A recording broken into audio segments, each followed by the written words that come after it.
Okay, good morning. I would like to call the meeting of the Churchill County Board of Equalization to order. Today's date is February 25th. It is 9 o'clock, right on the button. And the first thing we want to do is do the Pledge of Allegiance. Allegiance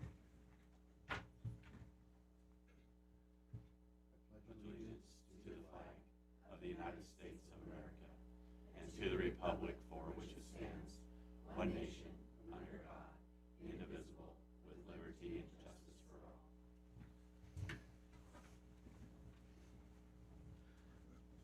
all. All right, before we get started, and I don't know if people are listening on Zoom and can talk on Zoom or not, but does anybody have public comment for anything that they feel they need to talk about during this public segment?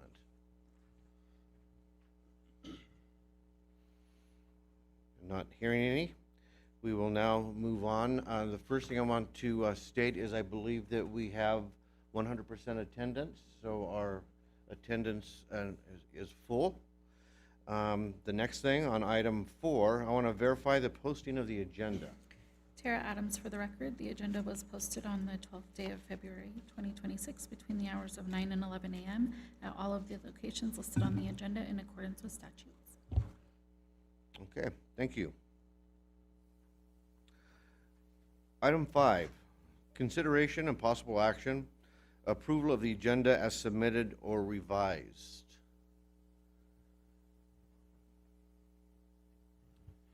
Mr. Chairman, Tom Riggins for the record. I move that we accept and approve the agenda as submitted. Chair, we actually had to revise that agenda, so it would be a revised agenda that you were approving today. Okay.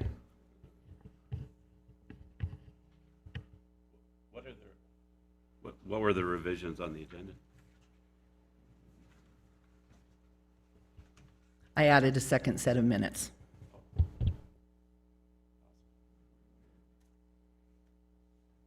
I would second the motion to approve as revised. Okay, we have a motion and a second, and to accept the minutes, or accept the agenda, and any discussion on that? All in favor? Aye. Opposed? Motion carries. Let the record know it's unanimous. And now we're going to do the item number 6. I guess we'll do this in two motions. First, we want to talk about approval of the minutes from the February 27th, 2024 meeting. We have a motion to approve that set of minutes. Mr. Chairman, I'd make a motion to approve the minutes of February 27, 2024. Looking for a second. Second. Okay, we have a second from Member Bernie. Any discussion? All those in favor? Aye. Aye. Opposed? And then 6B, the minutes from the training workshop that we had just last January 27th, 2026. Looking for a motion and a second. I motion to approve the minutes.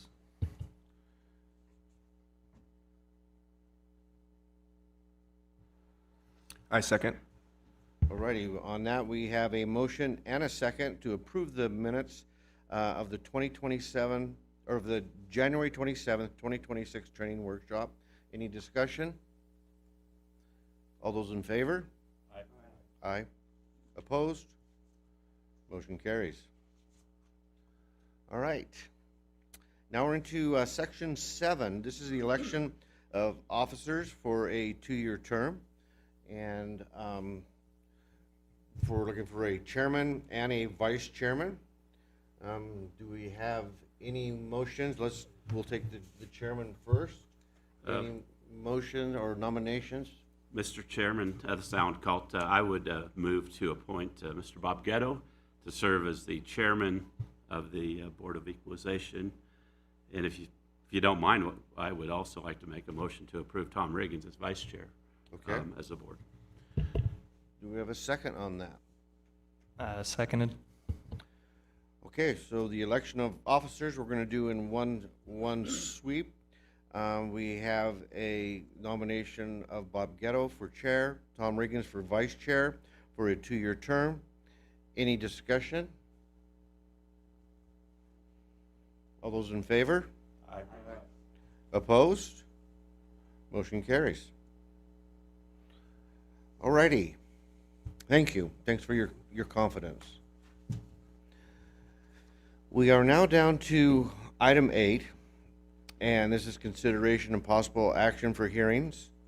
And our first case is case number 1-2026, and it's the Sage Academy LLC. We have our backing documentation on our laptops or paper format before us, whichever you might have. So let's go ahead and start with the setting the scene and the presentation from the county staff. Okay. Do we do everybody that's going to testify or do them one at a time? So, okay.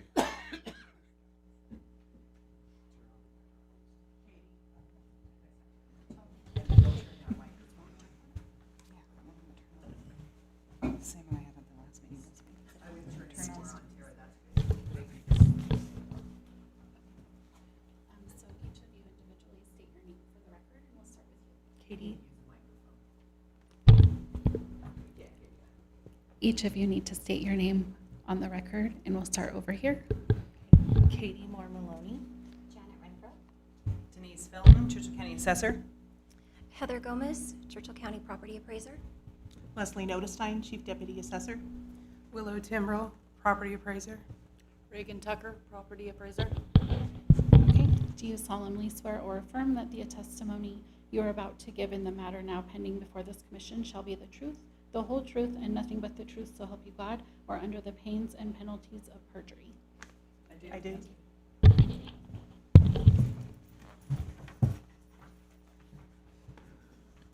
Okay, we're now ready to start on this case. Welcome to the meeting this morning. And the way that this will work out is that the county assessor's office is going to give us just an overview of the property, introduce us to the property so we know what we're looking at, tell us some facts and figures. After that, then you're going to go ahead and give us your presentation on what you feel your beliefs are as far as taxation goes regarding this particular property. And then the county assessor's office will then do some talking on how they came up with their figures. Okay. And then the board might have some questions, and so it's a painless procedure, and our ears are open. So go ahead and give us your overlay. Denise Felton, Churchill County Assessor for the record. Good morning, Mr. Chair and members of the board. Case number 1-2026 is Assessor's Unsecured Account Number CE004365. The petitioner is a part-time preschool kindergarten prep for children ages 3 to 5, located at 320 West B Street in Fallon. The subject property consists of personal property assessed according to NRS 361.185 and 361.265. The values appealed are on the unsecured tax roll for tax year 2025 and 2026. I respectfully submit the following exhibits into evidence. Exhibit A, Churchill County Notice of Hearing, Date, and Deadlines. Exhibit B, Churchill County Affidavit of Mailing of Notice of Hearing, Date, and Deadlines. Exhibit C, Assessor's Packet. And Exhibit D is the agenda.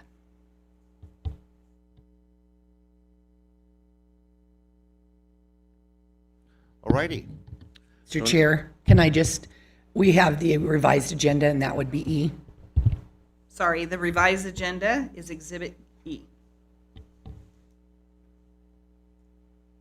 Righty, thank you. And so now we're at the point in time where we'd like you to present your case and your opinion of the tax situation on this.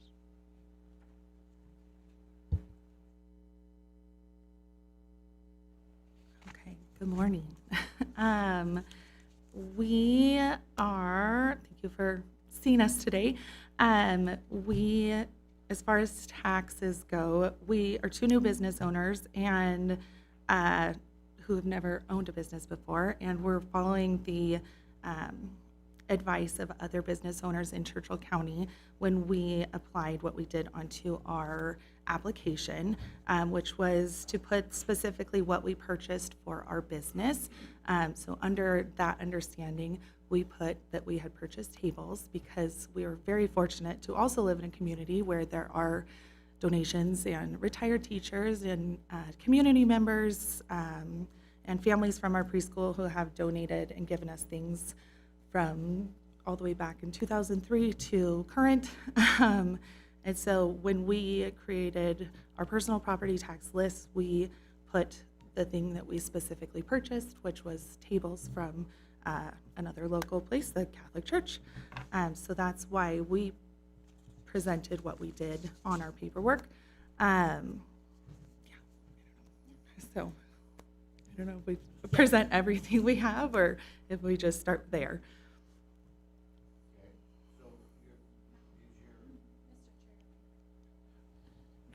So is your testimony mostly is based on just personal property?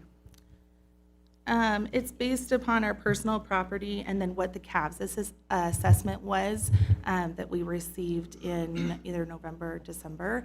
And that was just kind of completely off base as to what we actually have. And that's when we submitted the appeal stating that the personal property that was claimed in the CAVS assessment and what we actually have are two very differing things.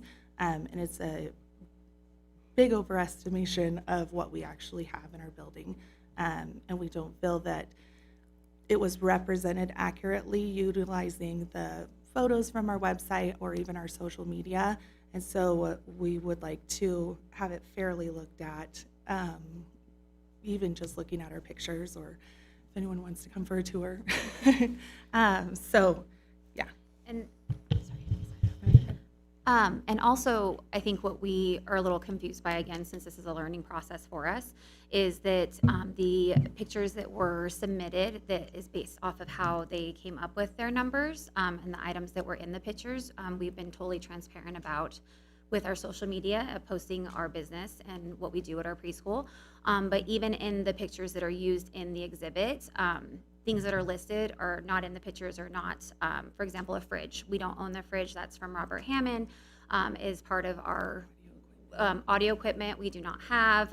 And so some of the things that were listed for high dollars is where we were kind of confused as to why, based off of the pictures that were being used as evidence in it, and we also submitted full pictures of everything in the building. Again, I think we're a little confused as to how the numbers were acquired through that, and that when we presented everything with the hearing, had we known we were supposed to detail out everything that we hadn't even purchased that was just donated, we would have done so, and we know that now going forward. But we just feel that the total amount that has been given with the information that it was based off of there's a big difference in the amount. Mm-hmm. Okay, go ahead. Good morning, Mr. Chairman and members of the board. Heather Gomez, Churchill County Property Appraiser, Certified Nevada Appraiser for the record. The petitioner, Sage Academy LLC, obtained a business license from the City of Fallon in October of 2024.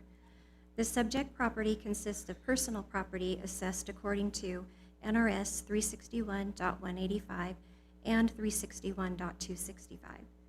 An estimate of value was applied by the county assessor according to NRS 361.265 and NRS 361.767 subsection 4 due to an incomplete business declaration filing. According to the petition for review, the petitioner feels the assessor's taxable value exceeds the property's full cash value. The assessor's office uses the cost analysis system, known as CAVS, as a tool for understanding which assets are owned by which type of business and how much those assets are worth. The CAVS business models are based on national industry research and experience. On February 4th, 2025, the Churchill County Assessor's Office mailed a new business letter and questionnaire to Sage Academy that explained the reporting requirements of NRS 361.185. Sage Academy filed an appeal to challenge the 2025-26 personal property assessment.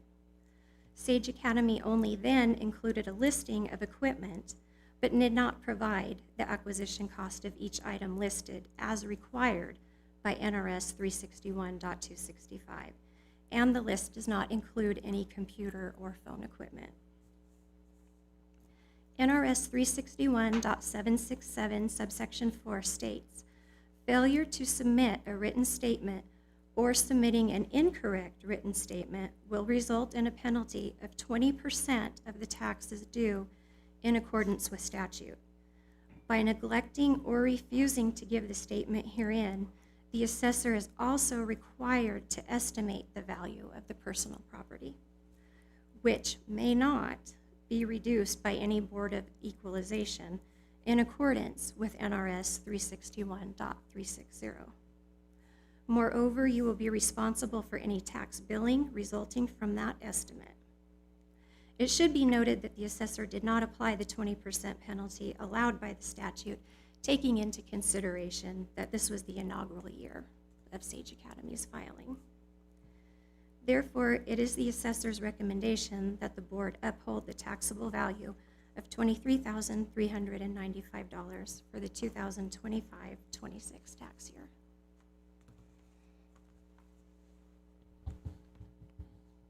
Okay. We're back to the petitioner, and some comments, please. Okay, so on the same paper that she just read, the CBE 44 is where I'm looking. We have on the third section down, it says on July 16th, 2025 and July 24th, our office received separate declaration submissions from Sage Academy LLC that were both incomplete, both declaring tables and chairs with a total acquisition cost of $100. We agree that that is true. We did submit that, again, based on recommendation as new business owners. And then the following line, through 4 sections down, where it says on July 16th, July 17th, 2025, August 13th, 2025, and September 30th, verbal and written requests were made to Sage Academy LLC to acquire completed personal property declaration, and no response was received. We did respond, and that's evident in the section right above it that we submitted twice. And then right below that, for the CAVS assessment, it says in November 2025, the CAVS equipment estimate was used to apply an estimated taxable value of $23,395 for the equipment not reported. Pictures from Sage Academy's website and social media platform were used to identify equipment contained in the estimate of value applied. So in that section, it says that they utilize the CAVS estimate in order to create our taxable value for the property, but on the CAVS estimate, it clearly states that it was created on February 4th, 2025, and then no additional adjustments were made from that time, even with the utilization of photos from our social media or our website, where you can clearly see that there is no audio equipment. The computer equipment and phone equipment that they're speaking of, we utilize our personal phone, our personal phones, and personal computers. In addition, there are a lot of items that are either property of Robert Hammond or are hardwired into the building system itself. So after talking to a CAVS representative, we do understand that it's made on a national average, and that it's a tool for local and state governments in order to make a representation of what they believe a taxable value is. And it's a baseline for a child care learning center, which is what they did. But after talking to a representative, they said it can be adjusted as needed in order to come up with a better representation for your state and county. And so I think, to be fair, this was not altered from what the representative stated. This was kind of the template for what they have in there just in general, and no adjustments were made. And so we went in and made our adjustments after appealing, just to state what items we had and what the value is, including depreciation from the acquired time that we got it, or that it was received by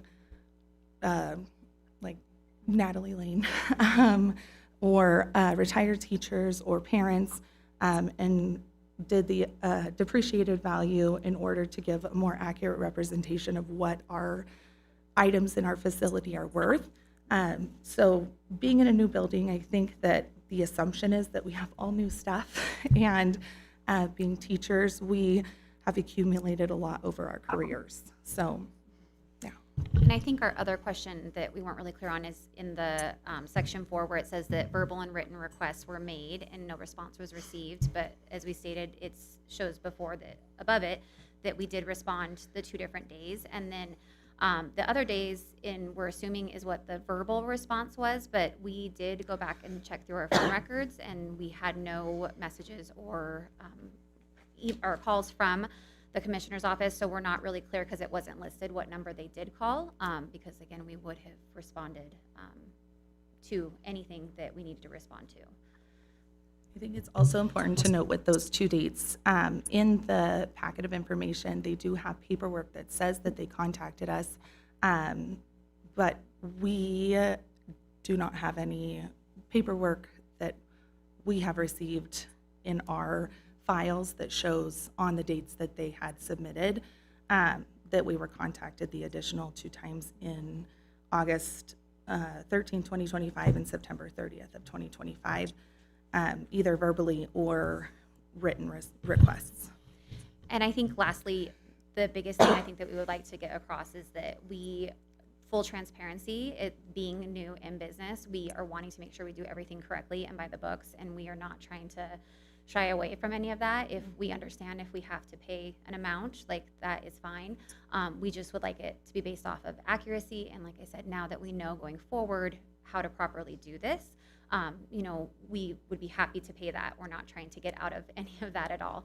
But we are just trying to make sure that it is an accurate amount based off of, now that we understand the information that we did submit once we had to do the appeal, and we did create the spreadsheet that we detailed every single item, even if it had been donated and not purchased, and who we had gotten it from. We did have people write letters showing that they did donate all the items to us, and to clarify that as well. And so.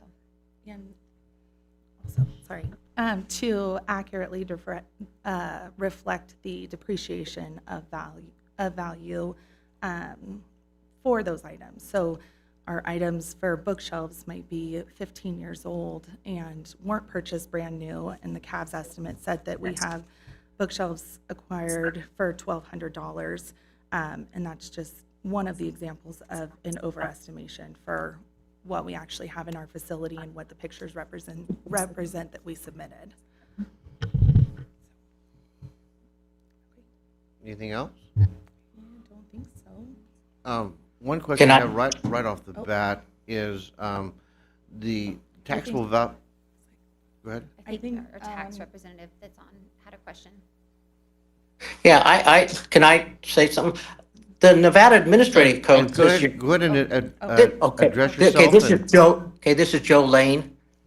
Okay, I think they listed me as as a consultant or something. Okay, And anyway, the Nevada Administrative Code says that the tax acquisition cost is the current cost to the existing owner, to the current owner. Well, if something's gifted to you or whatever, isn't the acquisition cost 0? I mean, I couldn't find it anywhere else that said, I mean, it's kind of, if it is, I mean, that's fine if it's fair market value. But to me, acquisition, when it says, it says right in there, it says acquisition cost means the actual current cost to the present owner. And so I don't know where anything where fair market value enters in. I mean, and I came in, I didn't, I wasn't advising me on any of this to begin with. I was just, I personally haven't done a personal property tax return in probably 30 years. Bookkeepers always did them. But when I went and looked at this, I mean, it didn't seem that, things that were gifted to you, I mean, that were old and stuff would have any value for personal property taxes. I mean, I never saw it in my 40 years as being an accountant. It's just things I didn't see. I mean, to be honest with you, I didn't know you guys looked at them. So that's what I found. And that's where they're going off of when I found that's where they're going off of the actual cost, which to me is zero. Okay, we've got that, we've heard that clearly. A question I have is, on the taxable value is listed here at $23,395. Did you guys have your own what taxable value did you guys come up with?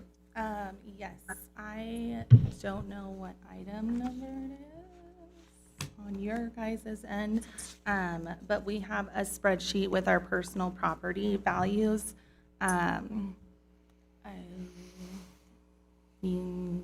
Yes, yeah. So we went room by room and we did item by item down to our decor and items we use for play or different things like that, and went through our entire facility, including our student bathroom area, break room, office furniture, and tried to include every single item that was not something that was consumable, and excluding the things that were hardwired into the building, such as door security and the refrigerator, fencing wrapping around the building, or the door security, camera security that's also hardwired in. We came up with the estimate of $5,173 for our building's total cost of personal property. This was including some new additions that we also made, including our camera system, doorbell system for safety. And that was obviously calculated at what we purchased it at as a brand new item in 2025 for $730. So we're not trying to hide any items, but for the most part, looking at all of our items, we did list whether it was donated or where we purchased it and when we purchased it, or when we think we purchased it, becoming teachers at Oasis Academy or from retiring teachers. And we tried to list it as the value of if we were to acquire it today or sell it today. So if we were to sell it today, what would we be able to get for it, I guess, is how we came up with our pricing, and included, the depreciation, or like Joe said, where if you acquired it was zero, we didn't do anything at zero. We did give everything a price in our building, so. Okay. I have other questions, but I want to turn it over to the board to ask some questions, please. I have a question of the assessor's office. What is the statutory reference of determining replacement cost new? And does that also include depreciation?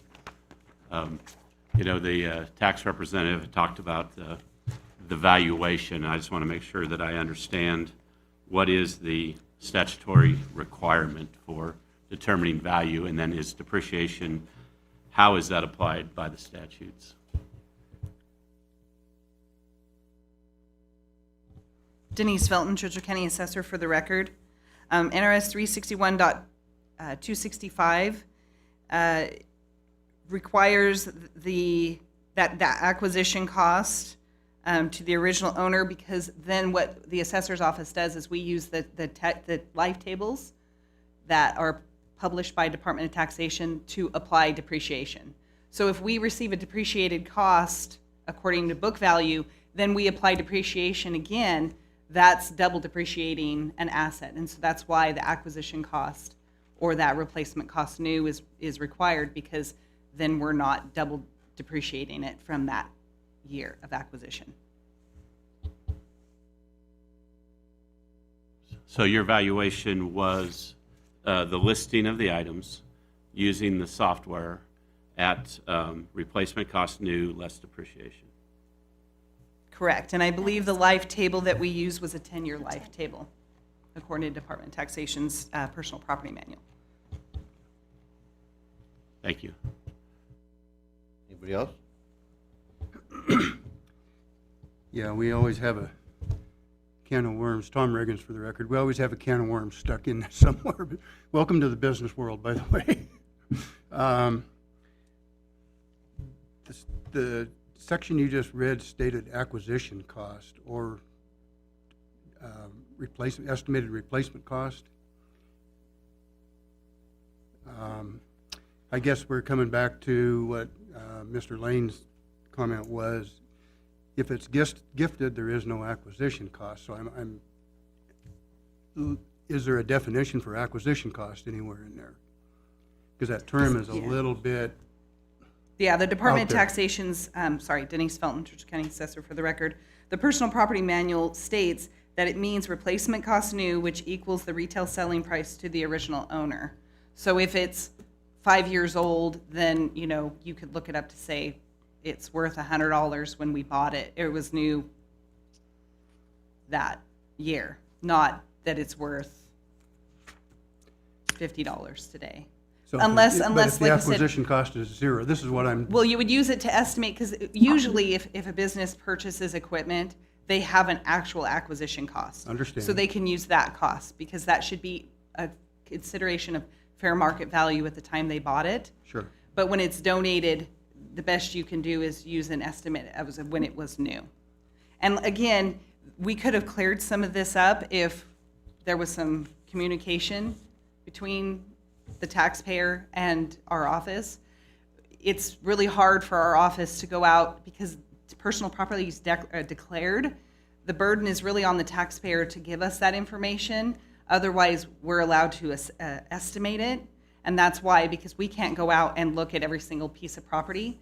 Like we do with real property, my appraisers can go out and cost that independently, where personal property is declared. Okay, And then just to go back, the notifications, our system will actually generate those notices, and those notices that were sent were those dates where we were referring to.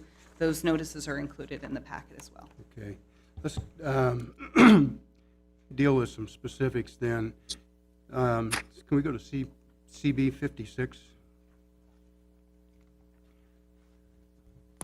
And there was, what was that, business fixtures that was $12,000 that was eliminated. Was that done by the assessor's office? Yes, Heather Gomez for the record. We actually, the CAV system came up with an original estimate of over $35,000. So when they did declare their $100 in tables and chairs, we actually made an extra adjustment because they did claim something. We deducted another $11,100 off of that estimate to arrive at our $23,295 because we felt that was more fair and equitable. Okay. Going through the items on the CB 56, somewhere in this package, and I can't say where, you as the petitioners had made some comments that we don't have that, or that's leased, or something to that effect. So, like the major items, the audio equipment, do you have audio equipment? And where was that developed or acquired from the assessor's side? That was generated by the CAV system as a national average, that these are the items that a daycare, a child care center would typically have. But we don't know that they didn't have it because they didn't report anything to us. So we Understand. just go out the national average. That's why I'm asking where are these generated Yeah. from? And the same thing with the the computer equipment, same process? Do you have business-owned computers? We do, we have our personal We have that our we do not personal claim. devices that we usually don't utilize at the school, very seldom. And then copier and fax. That is, we rent Rent that that. through OPI. We have a lease agreement with them as a rental each month. that we do for our copier Okay, class. and just a comment, I believe there's a section on that declaration form for leased equipment, so that would be appropriate in the future. notice, yes. Credit card, scanner, We No. do not. We do everything through Brightwell, which is a digital program that our parents utilize and that we use for all of our, it automatically deducts through their system. So we do not have anything. Physical A terminal. physical parents. They have to set up ACH through the system. so that raises a question, is an app like Square or something that processes on your phone, is that considered personal property? Yeah, I'm sorry, Denise Felton, Churchill County Assessor for the record. Yeah, other businesses would claim whatever they're using for that point of sale equipment. Okay, so that would be the phone in this case, or is it, you say it's automated? Yes, it's automated, and again, we use our personal cell phones that we do not like deduct through the business at all. Okay, It's through, it's through an app on our phone that we use. I can't read the next item, sorry. For Decor? 4,000? Yeah, decor for Decor, okay. 4,000. That's what I thought, but I didn't want to, so I guess we can leave that one. You said the refrigerator was owned by the That is landlord? owned By Bob- Robert Hammond. Bob Hammond. Yeah. Again, that in the future would be something, would be under leased equipment, I would Mm-hmm. assume. Do you have a security system? We do. We do. Okay, We listed the cost of that. That I think on it was our- 700. Yeah, $730 purchase new, and then the portion of it that's hardwired is Bob Hammond's. okay. I think that's all I have. I'm not sure I'm any more clear now than I was when I started, but. Mr. Chair. Yes. Wade Carner, Deputy District Attorney, for the record. I think we need to clarify that there is a threshold issue that the board needs to determine before it can really discuss the difference in assessed values, and that's whether or not the petitioners submitted the list pursuant to the statute, because if it's found that they did not submit the list without good cause, then this board does not have the ability to reduce the taxable value. So I think that's a threshold issue that needs to be determined. Okay. So let me repeat what you're saying.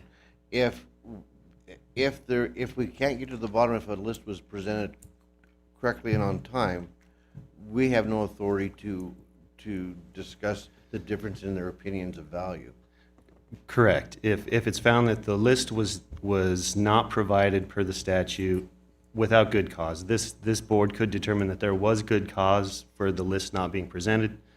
But if that determination is not made, then this board does not have the authority to reduce that taxable amount. Okay, does that make sense? Do you guys all understand that? I do want to ask another question of the county, just because this was already on my mind before we had this additional information. So if I'm running a business and I have a fundraiser and someone donates to my business a $500 piece of furniture for me to have and use in my business, they gave it to me. Even though I paid $0 for it, it does have value. And it's my responsibility as the business owner to say this was given to me, but it's new and it's about 500, and that would be on the list. Is that correct? Correct. Is that what I'm hearing? Correct. When So, you- say you won a car in a raffle, you're still going to register it and pay taxes on it, personal or property taxes through your registration. It's the same type of thing. It still has value. You declare the value of that asset. Through a business, if you have something you have as an asset, you would, put it on your books with a set value of whatever the market value of that asset was.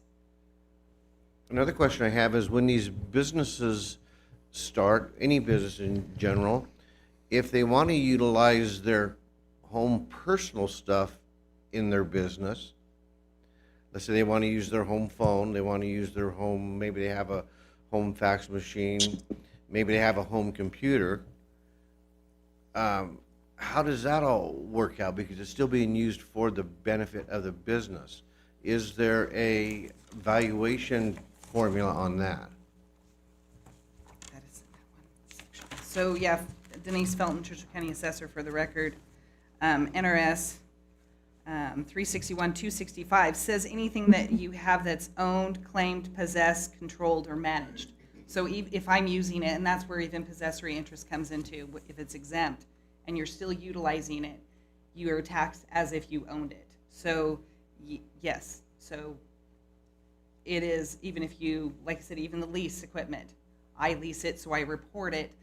Even if, say OPIs end up paying the taxes, we make sure, that's why we have you listed on both places, or they list it, so we can make sure we're only taxing one entity for that machine. Okay. More questions, please. Just a comment, following up on your comment on valuation. The way I look at this is almost the insured value, okay? So let's pretend and let's hope it never happens, Katie or Janet, that if there was a fire or a peril at your daycare, at your facility, and everything is lost, okay? What would be the value that it would cost to replace those long laundry list of those items, the bookshelves, all those things? The fact is, that Mr. Chair said someone donated a $500 piece of furniture to you, and now, in order to get set up within 2 weeks to get the daycare running again, you may have to go spend $1,500 to buy that new. So in my mind, you have insured values, which is obviously different than your cost, especially through donations and the generosity of this community and teachers and things that have helped make your business successful. But, I just bring that up as an insured value so you understand the concept of the value of all those assets that you have.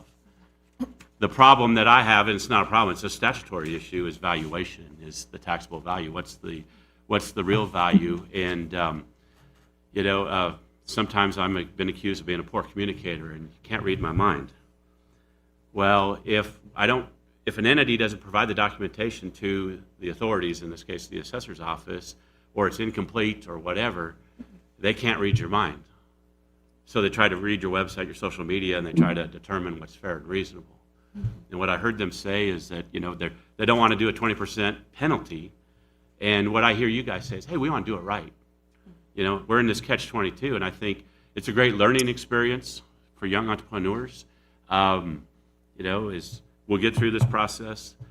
I'm assured going forward in the current year, next year, and subsequent years, it's going to be done right, because that's what you guys want to do. And, so I think going back to the question that the Deputy District Attorney raised is, in fact, was the documentation provided on a timely basis to assist them in determining value? And in my mind, that's the main question that needs to be determined. Can I- Board comment, please, if you have any? I have a question. Yes. Take this. And this is To me- Joe Lane, right? Yes, this is Joe Lane. Okay. To me, the turning in of the cost is, to me, once you appeal it, seems to me it would be common, I would think, okay, then I'm going to present it at the appeal. That would be my first reaction. And maybe they received something other than that, saying that wasn't when that you gathered and then you present it at the appeal. So that would be the way I would take that. When I appeal something, that's when I'm going to appeal it at the appeal. And then I still come back to the Nevada Administrative Code, which tells you about this, on how to come up with the acquisition costs. And it's NAC 361.3, and this is under the determination of taxable value of personal property. And it says acquisition or original cost means the actual cost of property to the person owner, including without limitation. It was somewhere in it says to the current owner, to the current owner, okay, the original cost. Well, The original cost is zero. I mean, and we're not talking big dollars here. None of this is, I mean, the whole thing comes down to $299. I think that's at the end of the day. But they don't want to be paying on it going forward every year, I think is the big thing. They don't want to go pay forward, going forward on numbers that really aren't right. Okay? Any other comments? Um, Tom Riggins? sorry, go ahead. But we'll do him and then we'll, Yeah, Tom Riggins for the record. This is kind of an unfortunate circumstance. It sounds like you got some advice from other business owners. Just be aware that when you are dealing with government entities of any kind, in any capacity, there is sometimes rules that don't make common sense. I've learned that through hard experience. The assessor's office has to follow statutory requirements, which may or may not agree with the advice you're getting from other business owners or actually even legal counsel. So just a point to keep in mind in the future, if you've got questions about something, go directly to the source. I mean, I've been in the Secretary of State's office several times because I didn't understand what they were trying to say.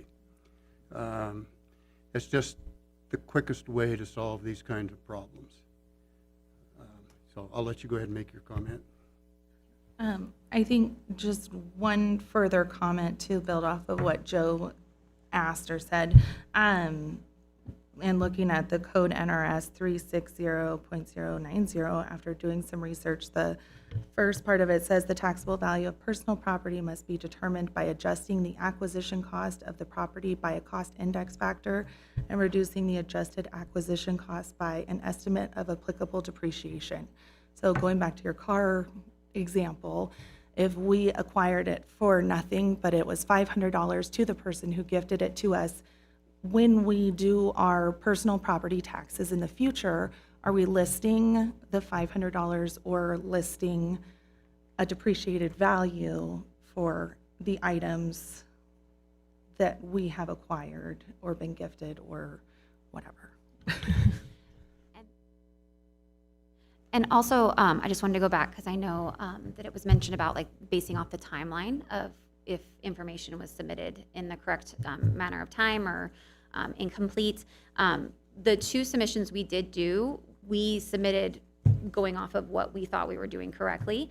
And then we did contact their office after that once we received the total amount saying this is what you have to pay, this is how we came up with the amount, is when we contacted them via phone and did get, I believe there was multiple phone conversations at that point, and that's how we came to understand that we could appeal it if we didn't agree with it. So we've tried to follow every timeline that's been listed. We understand if we didn't, that's why we submitted $100 again, because we thought we were doing the correct amount. But like I said, we have tried to keep that communication open in that sense. And had we known, from their office that we were supposed to submit photos or anything like that, and that's when we did submit all of the photos. We did the spreadsheet. We listed everything after talking to them via phone about, this is information that would be helpful to base it off of, and for the process of the appeal. So we have followed everything that we can based off of the information given from the office. Denise Felton, Churchill County Assessor, for the record. I just want to clarify something. So if you purchase a piece of equipment, they're the original owner in, say, 2020, and it was $5,000. Then another business purchases that same equipment 5 years later for $2,000. What you do is you would claim that $2,000, but that would change the year of the depreciation. So it wouldn't be 2020, it'd be 2022 or 2023, or whatever year they bought it. So that resets that depreciation from that acquisition date to the new owner. So just going forward, that's what you would use, is that date when you acquired it at that value. And then, like I said, then we use that year of acquisition, and that's why we used acquisition year of 2025, because that's when we established the estimate. But let's say the equipment was from a previous business and it was from 2020, they would list the new value with 2025 when they acquired it, if that makes sense. Mr. Chairman? Yes, go ahead. Question for the assessor's office. I think the underlying concern here is not today's valuation, but is this going to be ongoing? So if they come in with a corrected list next year, is that going to create any issues with the assessor's office? Heather Gomez, for the record. No, if we receive a correct listing with, on time, with the acquisition costs provided, we will take the estimate of $23,395 off of their listing and use the equipment that they list with their acquisition costs. And years acquired, yeah, as long as it's a complete listing. And I guess our last question that we had is based on the assessor's recommendation page that was listed. It says NRS 361.360, by neglecting or refusing to give the statement herein, the assessor is required to estimate value of your personal property, which may not be reduced by any board of equalization. I think we were not understanding, I guess, then what would be the point of a hearing or coming before you guys, just so we didn't really understand what the purpose of an appeal would be if that's like the board can adjust it. So just for our understanding going forward as well. Okay. I want to make sure that everyone gets to speak with anything they have, any questions or comments from the board. Okay. Before we move on, did you guys have any type of closing statement or? And then I want to offer you guys, do you have a formal closing statement written up, or I want to make sure that you feel that we're hearing you?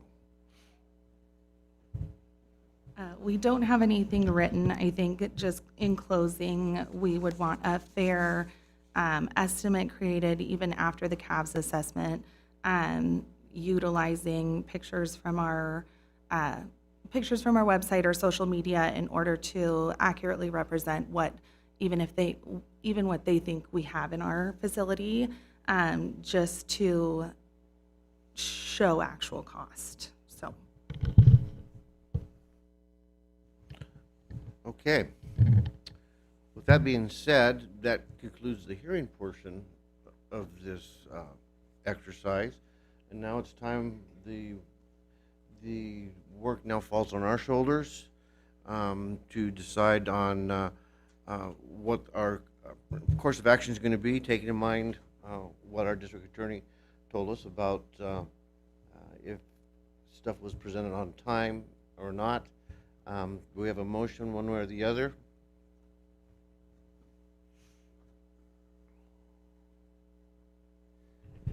I always stick my neck out. Tom Riggins for the record. It seems that our hands are pretty much tied. I sympathize with your situation, and unfortunately, a lack of understanding of the process, the requirements, and so on, doesn't give us statutorily the leeway to make allowances for that, apparently, because of the timeliness issue. With that in mind, Mr. Chairman, I move that in the case 1-2026, Sage Academy LLC, I move that we accept the assessor's adjusted recommendation as shown on CBE 556 of $23,395 as the assessed value for the taxable year. We have a motion to uphold the assessor's recommendation of $23,395 for the year 2025-2026. Do we have a second? Mr. Chairman, if I could, Alan Culp for the record. First of all, I'd like to congratulate you. Thank you for going through that process. And as Mr. Joe Lane said, the difference was like under $300. And I look at that from your eyes saying, you know what, that's tuition by learning in this educational process to understand how government works. And the commitment that the assessor's office made going forward is following the process, providing the information, having good communication going forward. I believe the values are going to become much closer to the values that you have. So editorializing there, congratulations, thank you. Unfortunately, just like going to college, you have to pay tuition to learn lessons. Our hands are tied, as Mr. Riggins had indicated. So I would second the motion and feel for you that this is not a lost cause. you will win going forward in education. So we have a motion and a second, and now is time for any further discussion. Hearing none. All those in favor? Aye. Opposed? Let the record show that the decision was unanimous to uphold the assessor's recommendation. I do want to say thanks for coming, and there is a further appeal process, and the next process would be appealing to the State Board of Equalization. The staff at the county office can help you get pointed in the right direction with the forms and contact information, but you do have the right to proceed and appeal and go higher, should you choose the need to. All right. Ready for our next case. Just for the record, our official time right now is almost 10 o'clock sharp. And our next case is called Case-2026. And the petitioner is Diane or Jeffrey Baker, the respondent, Churchill County.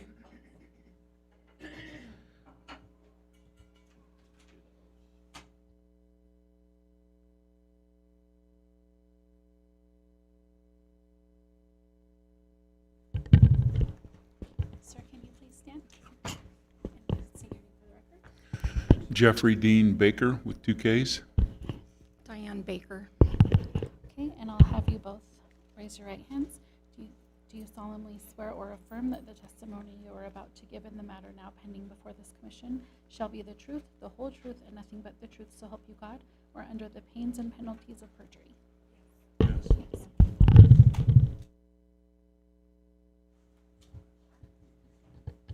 I need to make a disclosure. Mr. Chairman? Yes. For the record, and I probably don't even need to disclose this, but I did appraise this property in 2022. I think there's a long enough time lapse that that's not going to have any bearing on this hearing, but I did want to have that out there. Okay. Anybody else have any potential conflict? All right. Well, good morning and welcome, and thanks for coming to us with your concerns. This is a informal process where we're going to have the county staff give us just an introduction to your property, tell us about all the facts and figures and that type of thing. Once that's completed, then we'll have you present your case and tell us where you think maybe some errors may or may not be occurring. Once that's done, we'll ask the county to do some feedback and commentary on that. And then, of course, we're going to always have you give us a closing statement. We'll have some time for us to ask questions as the panel, and we'll move this forward. So does that sound fair to you? All righty. So with that being said, let's go ahead and introduce the property to us so that we can learn about all the particulars. Good morning, Mr. Chair and members of the board. Willow Timbrell, Churchill County Assessor's Office, Certified Nevada Appraiser, for the record. Case number 22026, Assessor Parcel Number 008-19185. The subject parcel is located at 1253 Soda Lake Road in Fallon, Nevada, designated mixed use with single-family residential as primary, consisting of 6.06 acres. The reason for appeal is the property is assessed at a higher value than other property that has identical use and comparable location to the petitioner's property. I respectfully submit the following exhibits into evidence. Exhibit A, Churchill County Notice of Hearing Date and Deadlines. Exhibit B, Churchill County Affidavit of Mailing of Notice of Hearing Date and Deadlines. Exhibit C, Assessor's Packet. Exhibit D, Agenda. Exhibit E, Revised Agenda. Thank you. All righty. We are ready for your testimony and your evidence on how you think that there might need to be some adjustment or equalization.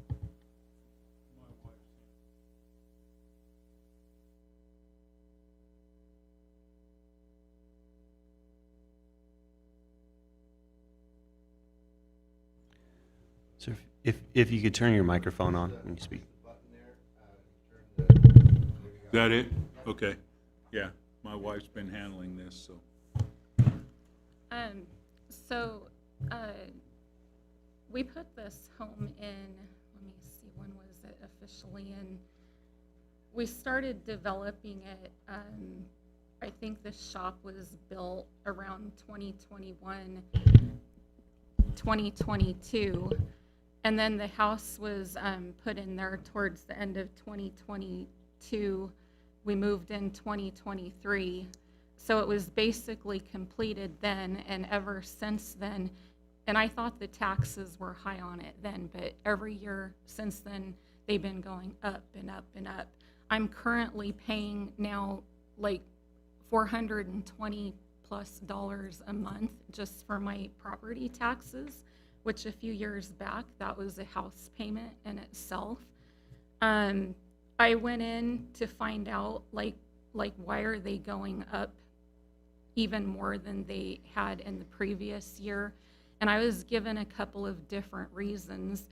One thing was is somehow, some way, I didn't get mailed my my piece of paper that I had to sign to turn in, you know, like declaring the property that it's, you know, owner occupied residential. I did not get that. And so when I went in, they said, oh, that right away put you out of some kind of a cap. And so I had to get that corrected. And then I was told that we were changed from residential to that mixed use, and that put part of our property into a higher tax bracket. And I asked why they did that, and whoever I talked to, kept going back to our shop that we have on there. And I informed her that, because we have a business license, we're self-employed, we farm, we have a couple trucks. Years ago, I had to get the business license and the special use permit just so that we could park our trucks on our property. So I complied with that. Everything was fine. The special use permit is extremely limited. It's basically just because I do my book work out of my personal office, but I also do my personal stuff in my office. So we don't have customers coming and going. We don't have foot traffic. We don't have cars coming and going. We live there. We just need a place to park our trucks. And I do my book work there. So I was told that we were put into the mixed use because they just decided to do that. And I looked up definitions online. So I noticed on the property tax information, it had a spot that none of my surrounding neighbors have anything under theirs. Under residential, it has a category for com/ind, which is commercial/industrial. I looked it up to see what it said that meant online, and it says under the assessment that indicates that the property is classified or zoned for business use such as retail, offices, warehouses, or factories rather than residential. Commercial covers buildings like stores, shopping centers, or office warehouses. It covers manufacturing facilities like factories or warehouses. We're none of that. If you look on what is presented up there, we have a shop. Yes, we do. But every neighbor around us has a big shop as well. That's what was being argued back to me. She kept going back to, well, that shop never used to be there. I let her know that we have had the same business license and the same special use permit since, I don't know how far back it went, but like 09 or something like that. And nothing has changed in all of those years. The only difference is all those years ago, we couldn't afford to have a shop. So my husband, if he had to work on one of the trucks or the trailers or something, he was doing it out of his shed under a tree. The only difference now is that we have a shop that he could put our truck in so that he's out of the elements when he's working on it. Nobody around there, I have a neighbor that's right behind me that has a special use permit for the same thing. They have, you know, a backhoe, a little dump truck, a skid steer. They have that so they can have their equipment there. They built a shop. They're not being classified as mixed use. Nobody is. We're being unfairly discriminated against, and I think I know why. A couple of years ago, I got from, I believe it was the assessor's office or somebody, they sent an email with an aerial picture of our property. And they sent attached with some pictures, they said, oh, it looks like you have undeclared personal property on our, you know, because of business, the personal property tax. So they started pointing out a couple of things on there that it's like you're not declaring this on your personal property. I had to clarify a couple of the things that were in question, that we are just storing on our property for a friend, that it's not even ours. You know, they were incorrect. They thought an air compressor was a generator. So I clarified that, and it was a little bit upsetting to me that, you know, they're flying over your house taking pictures and now accusing you of like being dishonest, basically. So I just, up until that point, we used to farm here in Fallon, and from about 2015 on, we were no longer farming in Fallon, we're farming in Schurz, which is a different county. So I had just left my personal property tax declaration the same. I didn't change anything. So for all those last 10 years, I was paying personal property tax on all of our equipment that was in a different county. I just blew it off and kept paying it. So I let them know after they sent the picture with the accusations that, you know, we're talking about this, our equipment is now in Schurz. It's not in Churchill County, it's in Mineral County. You know, you might as well just take all of my equipment off of there. So now I'm not paying on that anymore, and I think they just slammed me with this because it's like, well, if we can't get taxes out of you one way, we'll get it out of you another way. Because it's petty what they're doing. So, like I said, you know, my special use permit, let me see. It basically, it says that we can't have employees. It's just me and my husband. We can't have customer traffic coming and going, which none of that is the nature of our business anyway. We can't have signs. There's all this stuff that we can't have. And we comply with that because, like I said, that's not even the nature of our business. We're not using the shop to manufacture stuff or work on other people's stuff as a business. It is solely for personal use. Incidentally, if one of our trucks or pieces of equipment needs to be worked on, he's got a place to work on it. So that part where they put the commercial, industrial, and the mixed use, I think that needs to be taken off of there. I'd like to add something. There are 8 shops. Oh, okay, sorry. Yeah, thank you. There are 8 shops that are as big or bigger than ours.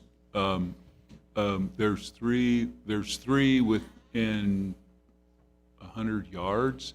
The rest of them are right on Soda Lake Road. and most of them are in the picture here except for two. And the one is a ginormous shop, bigger than ours. The only reason ours is as big as it is because it had to be taller to get, I wanted my doors to clear 14 feet, otherwise I'd have left it lower, so, why waste the money?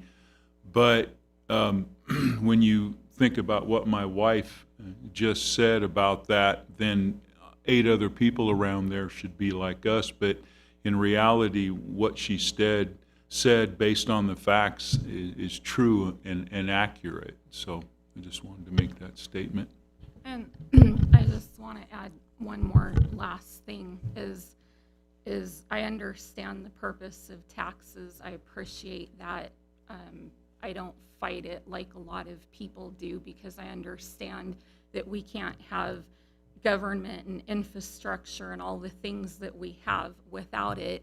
That's why I kept paying that personal property tax. It's like I was just trying to be a good citizen, even though I didn't really need to be paying that. But as I said before, the rate of my tax now is what used to be a small house payment. And we farm, and farming has been in the toilet for the last 3 years really bad. This year doesn't look to be any better. You guys or whoever might think, put the squeeze on everybody to keep paying more taxes. But at some point here, we're not going to be paying taxes anymore. We're going to need taxes to support us. And I'm not exaggerating that. What she means by that is going out of business. And going Oh, on I'm sorry. welfare. Yeah, what she means by that is going out of business, so.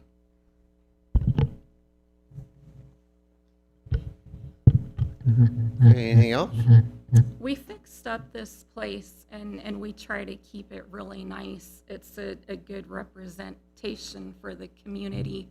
I have a neighbor, she actually works for the planning department that are part of our property borders. And somebody wanted to use the place for like a feed lot. They were doing a friend of theirs. And that guy is gone. And all of a sudden they were ripping everything out and it's all laying all over the property and it looks like a junkyard. It's an eyesore, it looks horrible, but they ripped it all out and left it there because they didn't want to be taxed on it. So we always hear that there's a housing shortage. We put a new house in, that should be a good thing to remedy, if more people did that. We fixed up the property, we try to keep it nice, and it feels like a punishment. It's like, oh, let's just tax you more and more and more because you want to keep your place nice. Maybe we should just start ripping things out and have a junkyard too. One last thing, I just want to clarify what I said earlier. There's 8, and you can see most of them, like I said, on this picture. But according to laws, either those people should go up to what we are, or we should be put back down like them, one of the two. That's just as simple as it is, because it's absolutely incorrect where we're at. So either they need to go up to where we are, and there's 8 of them, including Moyle, which his wife is the one that works here, or we need to be classified back down because it's not right.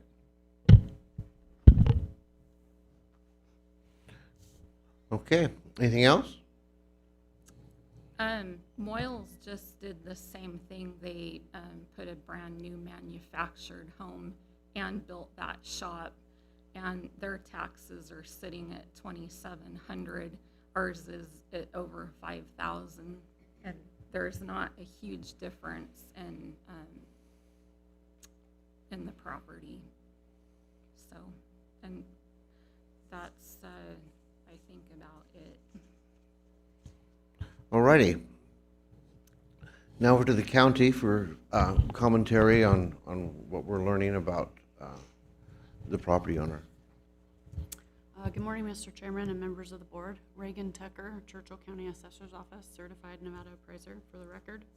The subject property consists of a single-family residence on 6.06 acre lot located in Area 3 within the northwest portion of the county. The dwelling is a very good quality 2,160 square foot double wide manufactured home built in 2023 and a 2,100 square foot shop built in 2022. The subject parcel is located in the Soda Lake area and borders residential property and residential neighborhoods.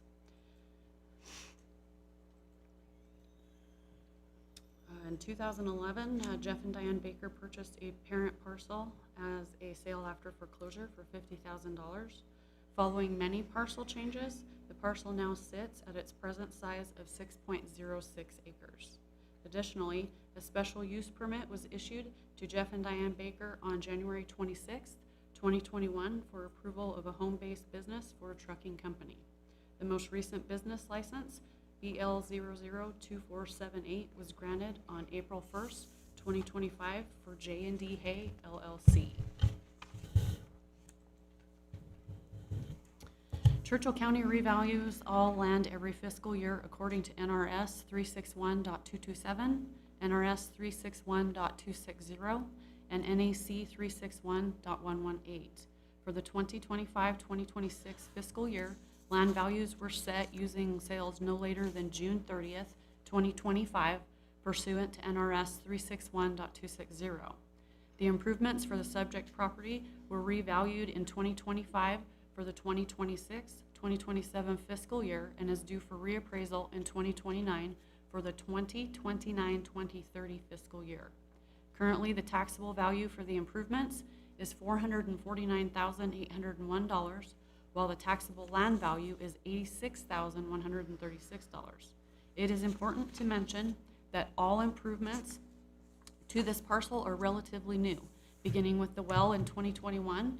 In 2022, a septic was added, followed by a 2,100 square foot shop, then a 1,050 square foot detached garage.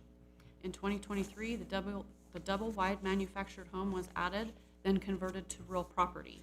In addition to the aforementioned improvements, there are also several prefab sheds, a carport, and farm utility shelter added within recent years as well. A sales comparison was completed to evaluate if the property was assessed at a higher value. According to the sales grid, all sales listed needed adjustments for age and size of the converted manufactured homes. An adjustment could be made to each sale for the cost of the 2,100 square foot shop building by using the Marshall and Swift costing method, NAC 361.128. The median market square foot value for our adjusted comparables is $221, and the average is $245. Upon review of comparable listings, all listings are inferior to the subject in age, size, square footage, and lot size, and would need appropriate adjustments. The median market square foot value for our comparable is $237, while the average market square foot value is $238, which is consistent with the sales comparison. After thorough review of residential land sales, it was determined the current taxable value for the land does not conform. The median square foot price for market is 24 cents and the average is 26 cents. The subject's land value, including the additional commercial value, is 33 cents per square foot. NRS 361.227 states any person determining the taxable value of real property shall appraise vacant land by considering the uses to which it may lawfully be put, any legal or physical restrictions upon those uses. The discovery of the special use permit and associated business license prompted a change of the land use code to 290, which is mixed use of commercial and residential, with residential being the primary use. The land value was amended to add a commercial value for the footprint of the shop and truck parking area of 1 acre. This methodology is consistent with the valuation of residential parcels with cell towers, where the footprint of the cell site is valued as commercial. Our analysis finds the subject is assessed higher than both the median and average price per square foot value of comparable land sales. Upon further research, we discovered the mixed-use status does not consistently convey upon sale, and the special use permit is specific only to the current owner. Therefore, it is our recommendation to amend the land value from $86,136 to $60,000 to remove the commercial land value to align with the current land sale data for vacant lots under 7 acres.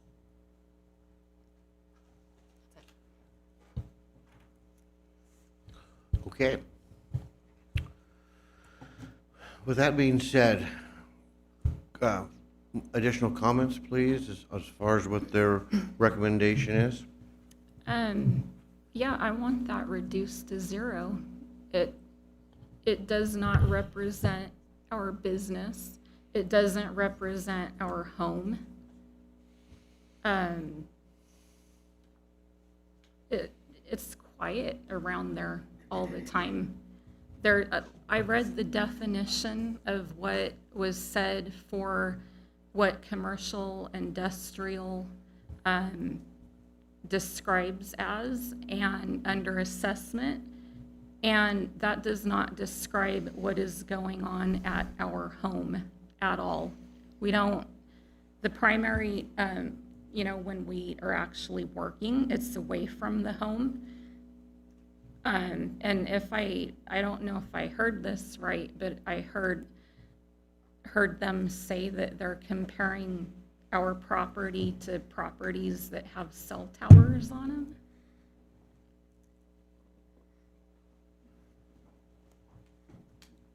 Is that correct? Go ahead and continue, and then we'll go back and talk to that. So I don't agree with that. I've had this business license and special use permit. I know they're saying since 2021 or 2022, but what happened with that, I got a call from the planning department, and we had moved from a previous property. This is the third property that we have carried the same business license and special use permit over from. But originally it was issued to us somewhere around, I'm thinking somewhere around 2009. And when they issued this new one, they had just said that somehow it slipped that we moved, and so they just reissued the same thing to our current property. And nothing has changed in all those years, as far as like the limitations, the no customers, no traffic coming in and out, no business signage. We're not supposed to be creating noise, or we fit in with the community around us. We're not doing anything any different than anybody else is around us. And like I said, there's nobody around us that is, I don't even think the dairy across the street has got any commercial industrial stuff. So I think it's unfair. And, this is our home. It's where we live. We just got the business license and special use permit years ago because they said if you want to park your trucks on your property, which you have to have that, where else are you going to park your equipment? They said you have to have that to do that. So we complied, and we're under extreme limitations. We should not be being compared to a property that has cell towers or anything like that. It's not commercial industrial. And it's just all I have to say. Alrighty, now I'd like to turn over to the board for some questions and comments. Tom Rakens? You know I have questions. I guess the first thing is you were talking about the amount of taxes that were being paid. Just so you understand, this board and actually the assessor's office don't have any direct control over the amount of taxes that you are paid. The indirect is the assessed values that the assessor's office develops. So just so that we're not conflating the two, the actual amount of taxes paid is beyond the purview of this board.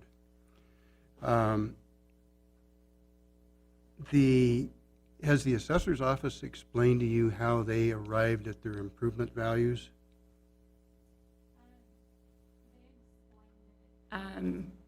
It's like everything else, you know, like if you go down to the DMV, they expect you to know their language and verbiage and know their stuff as well as they do. But when you're only dealing with something once a year or once every few years or whatever, you know, they can explain it, but it's hard to follow and hard to track. I understand, you know, like they have a system of how they value things and percentages and how they get to the numbers that they do. But as far as like tacking on this mixed use thing, commercial, industrial, I was told the shop. Well, you didn't have the shop before. Now there's a shop there. Okay. And part of your petition is that there are properties that are, your property is valued higher than other properties with the same use. You alluded to a property that was behind yours that had a shop. Did you want to present the address to that? And was that presented to the assessor's office? Or any of the, I think you said 8 surrounding ones, were those addresses presented so that they had that for a reference? No, because when I first went in and talked to them to see about this, I didn't have any of this stuff. It's just been as of recent that I went and gathered this other information. But I did not go around collecting addresses, but you can see them on the map that you guys had up there. Our properties right here, there's the other one there, there's the brand new one there, there's one there, there's one there. They're all around us. So I didn't go around collecting addresses and giving it to them, and I don't know that I would even want to do that because I'm not trying to throw my neighbors under the bus. Well, the reason I ask that is you understand that it's incumbent on you as the petitioner to provide us, the board, with information that we can act on. Mm-hmm. And without that information, then we're at a disadvantage because we're making assumptions that may not be in fact. All of that is public record, essentially. You can go on the assessor's website and pull up that information. So it's not like you're giving away any secrets. So, and I guess my point is, what is your basis for comparison that you want to present to us other than 8 around you without any specifics? That's my concern. 1370 Melanie's one address. 5440 Desert Hills Loop is another. 5450 is another. 1405 Soda Lake Road is another. And these are all surrounding our property, and the neighbor right connected to the east of us has plans to install a shop. It's like the thing that people want to do now, but I think either 1450 Melanie or 1480 Melanie just build a shop and it's not on here. It's huge, it's bigger than ours. because they just did it, so. And he's living, I don't know if the county knows this, but he's living in his shop, above his shop, is what his plans are. Moyle Place that my wife That mentioned, was the 1405 Soda Lake 1405 Soda Lake Road. And then 1425 Soda Lake Road. And there's another big one down here at 1525 Soda Lake Road. Now, one question I have, in your calculations and your figuring of taxable value, do you have an offering of what you think your assessed value is and what your land value is? What do you think it's supposed to be? Well, I don't know, but where does it stop? If property prices keep going up and up and up and up, are we gonna at some point be paying $1,000 a month just for taxes? Where's it gonna stop? I know I should be being taxed on what I paid for the place, not what the market value is, because the market value keeps going up every year. I have no control over that. That's not, I built a home so I could live in the home, and pretty soon I'm not gonna be able to afford to live there anymore. real quick, if the assessed value is based on that different classification, I think that's where there might be an issue for us. Because if the classification, because we don't qualify under that classification, not even 1/10,000%, we don't qualify. And it's factual. And so if that qualification was different, what would our taxes be? And I think that's where the issue is. That's where the primary issue is. Primary issue. And if my thing that I've mentioned, and I just gave you, if not all, most of the addresses to these people around us that have shops, because supposedly our shop is the thing that's causing this to change because it's commercial activity, and it is not, absolutely, then they should either be classified as commercial, the same as us, so there's no discrimination, or we should be dropped back down like they are. And then my thinking is that if that were to happen, then there would be no issue because we would fall under whatever the rules are for that classification, and then we would be taxed accordingly. Other than, like Okay. I just said, So- if property values keep going up, which is not anything I have any control over, where does it stop? So we've heard that about the classification. We're gonna talk about that in a second. I have a question for the assessor's office. When you calculated the improvement values or the improvement costs on this property, was that based on Marshall Swift's residential costs, including the shop, which is, I'm sure there's a provision? In other words, you didn't value the improvements any differently than any other 6,000 square foot shop, for example. I don't know how big this shop is, but. Reagan Tucker, for the record. No, we costed it using Marshall and Swift, as we do for every parcel in the county. So And the that only, includes the shop. so the only issue then would be the land value, is that correct? Correct. Thank you. And Mr. Chair, if I could clarify something, I think if the assessor could address this, the recommendation right now is to remove that commercial classification and make it a residential. So that's the recommendation that the assessor is making today, correct? Willow Timbrell, for the record. Yes, that is our recommendation, sir. Okay. Alan, go ahead. Thank you, Mr. Chairman. Alan Call for the record. Question for the assessor's office. And again, it's not the purview technically of this body, but what cap do you have for them? Is it the residential primary resident cap or the alternative cap that's used on this property? Currently, with them filling out the tax cap claim form, they are at the 3% cap like every other residential property that fills that out, sir. Right, and I saw that on the website. I also saw on the website two of the properties that I quickly Googled using Churchill County Assessor, and I see that residential detached garages are, of your neighbors that you referenced, those addresses, is included in their assessed values. Okay, so, I just picked up two, the address that I wrote down.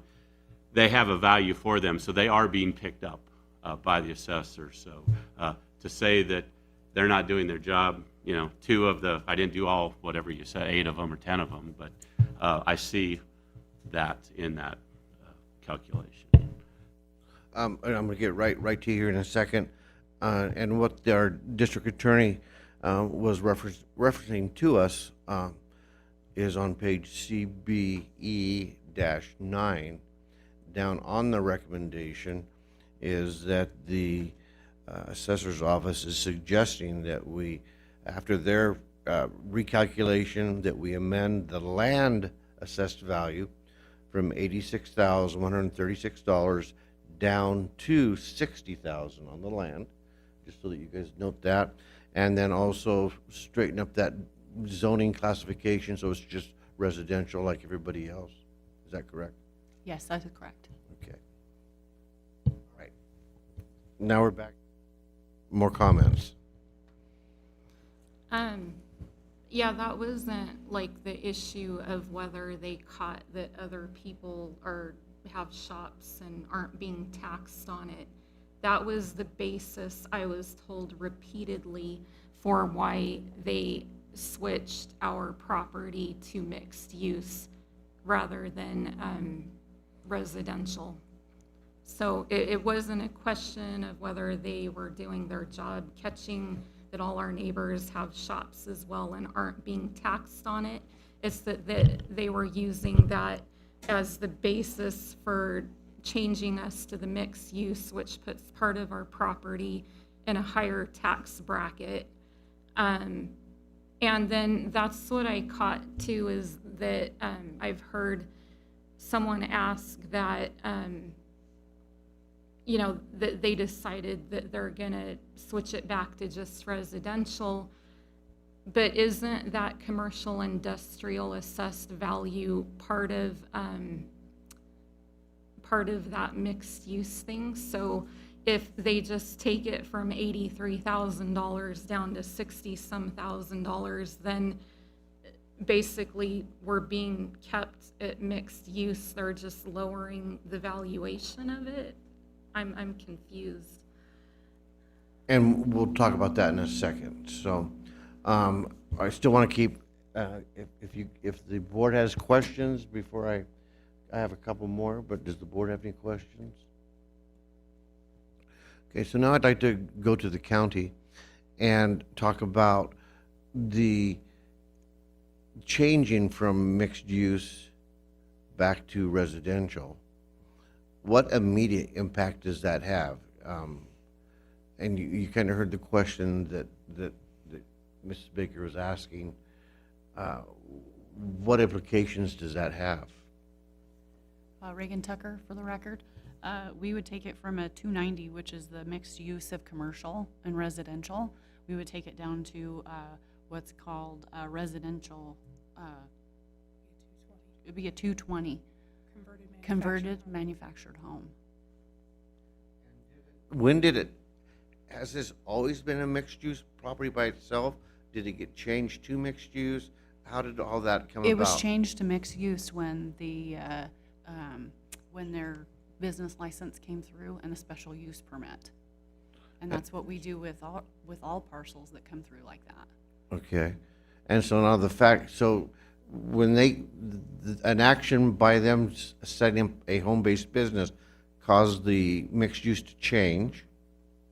That is correct. But now because their home-based business now is basically in Mineral County at farm and ranch property they're utilizing there, now it can go back? Does that affect their special use permit that they have in effect, or are we causing additional problems for other departments? No, it won't affect their special use permit. Okay. Questions? All right.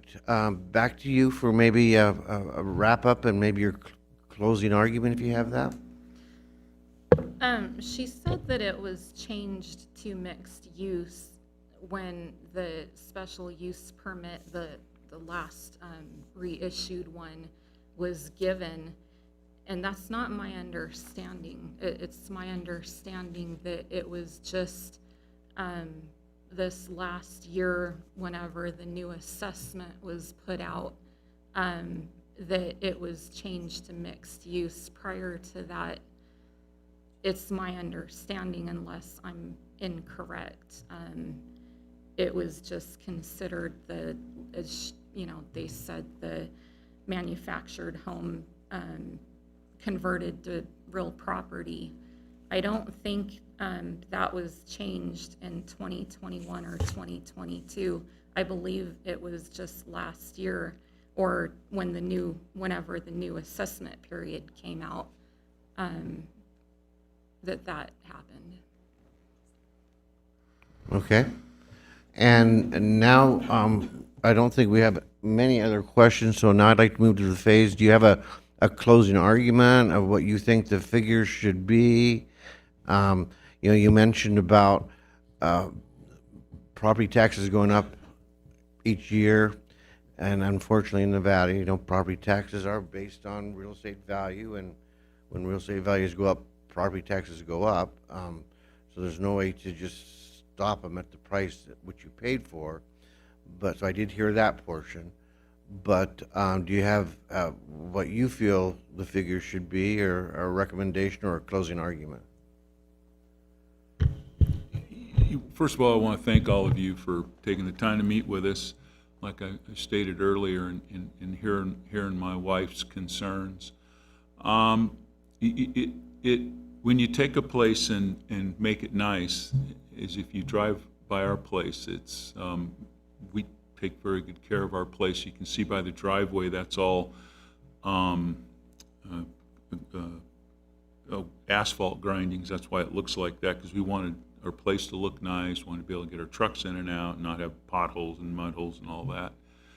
So when you fix your place up, not sadly, but the nice thing is it's worth more, but then you get taxed more. So we're at not the mercy, but whatever the laws are, and like my wife mentioned, we want to comply with that. But my personal feelings are, and I believe my wife's are the same, she can comment here in a moment, is that once this gets worked out, where it's the zoning and all that information, I can't think of all of it in my head right now, is fixed like it should be, like it sounds like there's a possibility it will possibly. The taxes on it will be more appropriate, and then we have to live with that. Because like you said, there isn't much you can do about that. But sadly, when you take care of a place and you make it nice, it's worth more. And like my wife mentioned, you see a lot of places that are, for lack of better words, an eyesore. It's just sad you get dinged for that, but that's the world we live in. So if justice is meted out like it should be, and everything is turned back appropriately is in regards to our classifications and all that, then whatever the assessed value is will be appropriate, and we'll have to live with it. But my strong feelings is, if that part of it is corrected that my wife's been talking about, and what she's stating I've been hearing over and over and over, so I know she's saying the same thing I've heard that's happened, and it's true. My feelings are it'll be correct. We'll pay whatever it is, and we'll move on. So thank you for your time. But I don't think under that, because I pulled up like tax assessment details of some surrounding properties just to get an idea of whether this is a common thing or not. And none of the ones that I pulled up under the commercial industrial part of it is zero on everybody else. Ours is sitting at 83,458, and what I'm hearing is that they are willing to reduce that down to 60,000 something, but that's what my understanding is, that puts us in the higher, that portion in the higher tax rate. So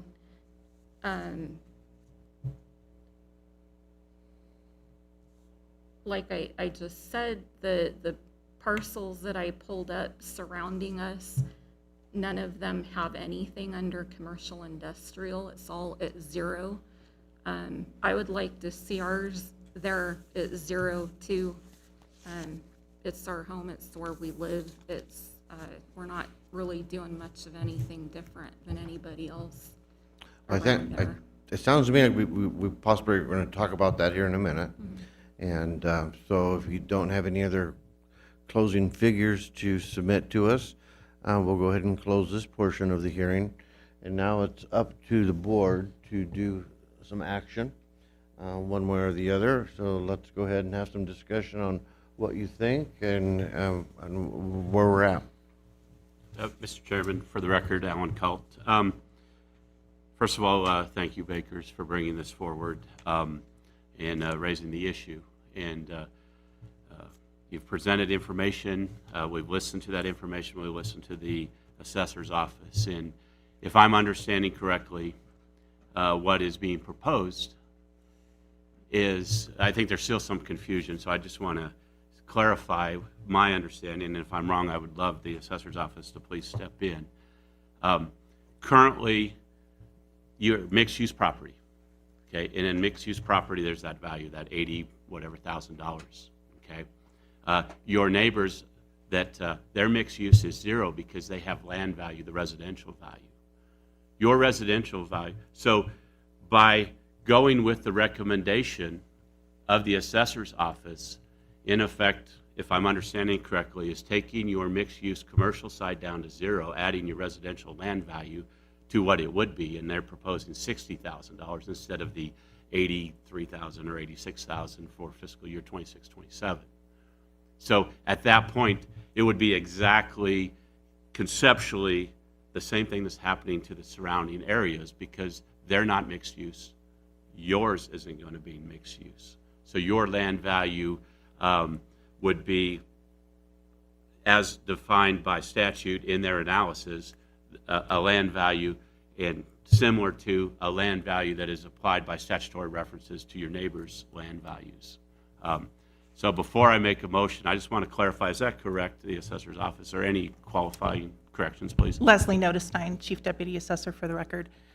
Yeah, I wanted to clarify. So what we're proposing is to reduce that land value. That would be the $26,136 under the common industrial of land value. That's going to be 0. The $56,954 of improvement value would be transferred to the residential line. The value of that improvement doesn't change. It's just going to be reclassified to residential. Does that hopefully answer your question? Does that address that? That's consistent with what I thought. Yeah, Yes, so the ma'am. Thank you. $60,000 will be the residential land value, and then the $449,801 will be all under the residential line for improvements. The land use code will be 220 for converted manufactured home. The mixed use will go away.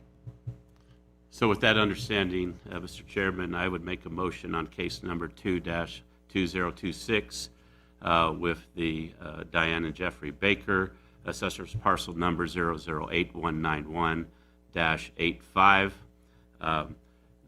to go with the assessor's office recommendation to reduce the land value to $60,000, to remove the commercial land value and amend the land use code from mixed use with single-family residential as primary use to manufactured home converted to real property. That being the case, the value for fiscal year 26-27 land value would be $60,000. Improvement values $449,801 for a total value, a taxable value of $509,801. And as a side note, that's a reduction from the $522,399 if it was to remain as what was originally proposed and not appealed.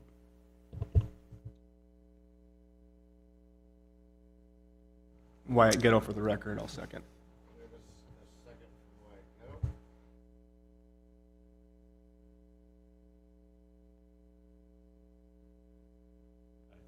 Opposed?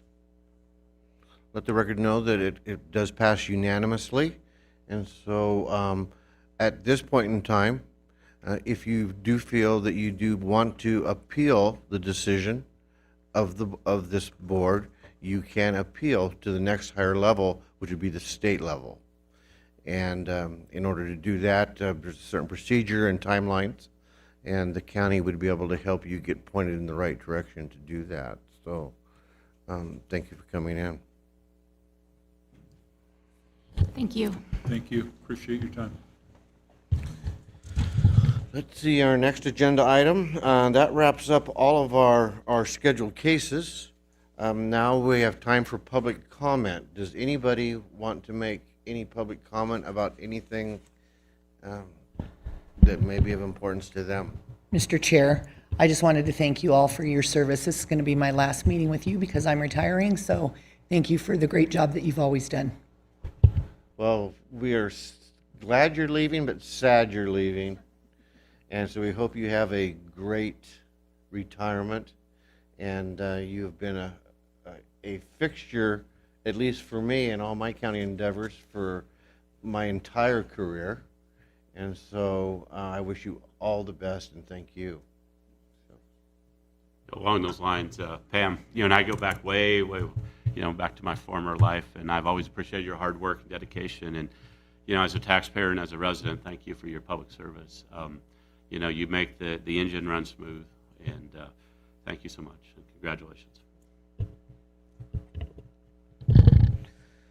Okay, other than that, the meeting is adjourned and our official time is 10:55. So thank you guys.